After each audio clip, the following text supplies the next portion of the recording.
تا چه اندازه سنت رسول الله صلی الله علیه و سلم برای ما ضرور است.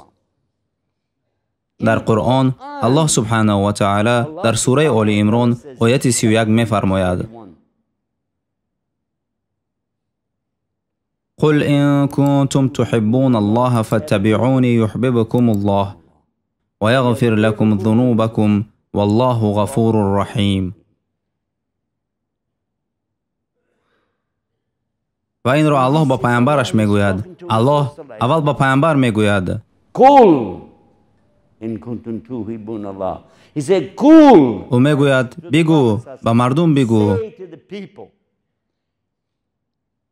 برای آنه که مردم میگفتند ما الله را دوست می‌داریم. کیا با چنین گفته ها مشهورند؟ نصرانی ها. همه میگویند ما خدا را دوست می‌داریم، خدا ما را دوست می‌دارد، خدا شما را دوست می‌دارد. ولی ببینید که الله با پیامبر چی میگوید. بر آنها بگو اگر الله را دوست می‌دارید با من پیروی کنید، با پیامبر پیروی کنید، بر محمد صلی الله علیه و سلم پیروی کنید، با سنت ایشان پیروی کنید. و بعد الله سبحانه و تعالی شما را دوست می‌دارد. گفته شده است که و بعد الله شما را دوست می‌دارد. کدام وقت؟ بعد آنه که به پیامبر صلی الله علیه و سلم پیروی کنید و ببینید در دوامش چی میگوید: و گناهانتان را بیامرزد، او شما را میبخشد، او شما را میبخشد و دوامش را گوش کنید که او الله آمرزنده و مهربان است. الله غفور رحیم.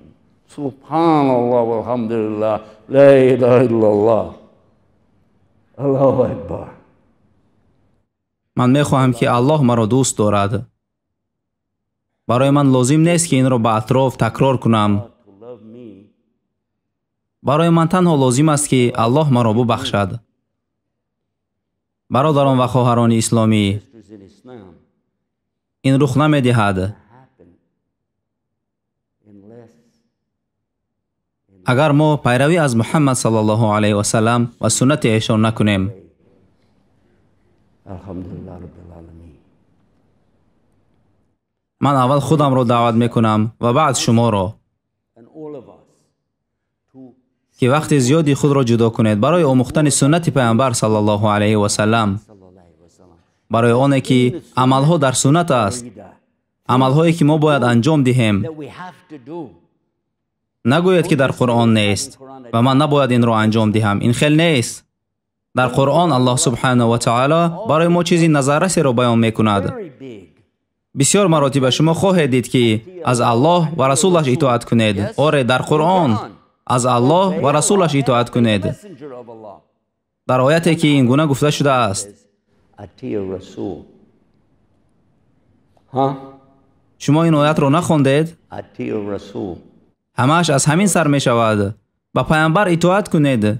با پیامبر اطاعت کنید. چگونه شما می توانید از پیامبر اطاعت کنید در حالی که این حدیث را نمی دانید؟ چگونه؟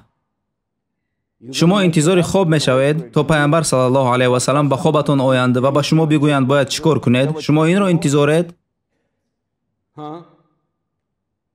بیایید تا حقیقت پرور باشیم. حدیث های هستند که تا به ما آمده رسیدند و ما می دانیم که کدام از آنها صحیح است، کدام از آنها میانه هست و کدام از آنها صحیح نیست. ما این را می دانیم برای آنه که آنها همش جمع شده اند، لیکن باز هم باید بر علما نظر اندازیم. و شما باید دانید که از کی سراغ میکنید. نباید به کسی که از قدی کوچه است باور کنید.